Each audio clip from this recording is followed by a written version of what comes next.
production but not cut off demand seems like a pretty counterproductive way both to deal with the economy and with the environment, assuming that you buy the story that fossil fuel use per se is driving the crisis that we should all be attending to, which isn't something that I'm really on board with in any way at all.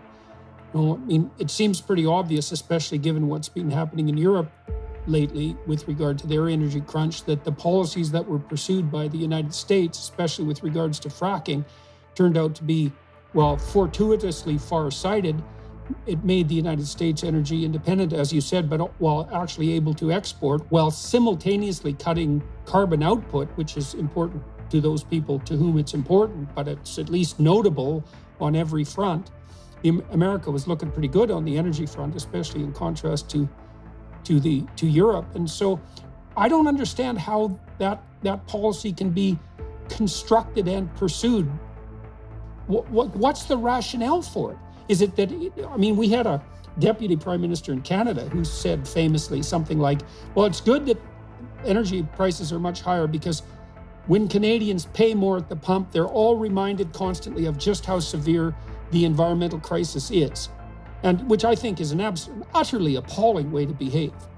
And I also think it's counterproductive on the environmental front because making people poor does not make the planet healthier. There's no evidence for that. It's difficult to provide a rational explanation for it because there really is none. I don't think they apply rational thought to these decisions at all.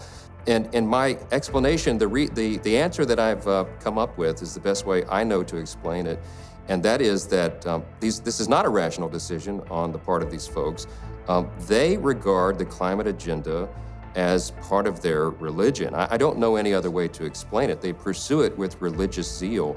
And they care not, apparently, what type of pain these policies inflict upon the people that they are supposed to be serving, because they're not serving the people, they're serving the planet. And they use this terminology now openly, as you know, to our great amazement and frustration.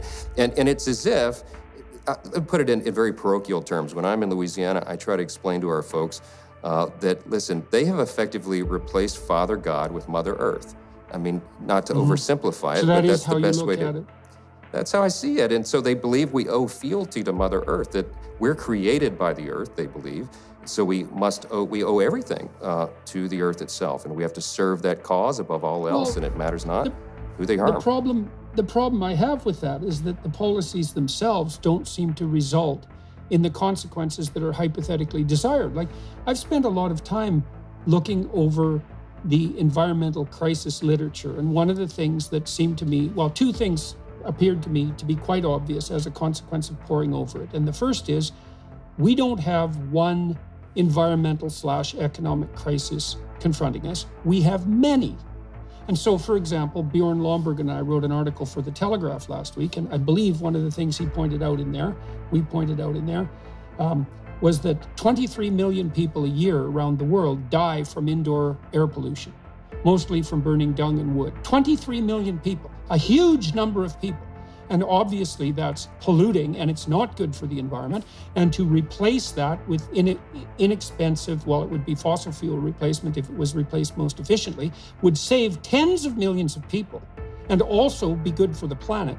And that's completely off the agenda. No one pays any attention to that whatsoever, even though, like as I said, the lives of 20 million people, a lot of them children, depend on it. There's these multiple issues as well on the environmental front, and Lomborg has done a better job than anyone else in rank ordering these things. And so the thing that I find so perplexing is that even if your goal was, in some sense, to serve the planet, it's by no means obvious in any sense whatsoever that raising energy prices and impoverishing poor people will do anything but hurt the planet. So I don't even buy the internal rationale. It's like, well, we're supposed to be serving the planet. It's like, well, none of our policies seem to be doing that. Lomborg, I think, estimated in the same article that the net consequence of all the global climate spending since 2005 will be a 1/10,000th of a degree reduction in temperature by the year 2100, insofar as it can be calculated by the UN's own climate models. And so I don't get it. we've had 30 years of this nonsense. All we've seemed to do is make the energy grid much more ineffective.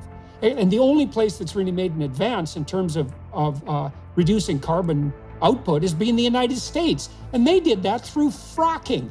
And every environmentalist on the planet hates fracking because, they claim erroneously that it does such things as cause earthquakes. And so we're in a situation where the planet is clearly no better off, and in fact, by many measures, worse off than it would have been if we would just left it to hell alone. And energy costs are spiraling out of control, and people are being plunged into poverty. And there's no positive outcome of that whatsoever. And yet the leaders are all gathered at COP27, again, I believe this weekend, to do exactly the same thing.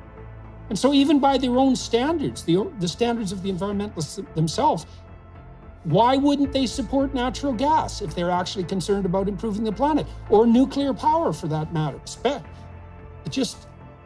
There's something more nefarious going on at the narrative level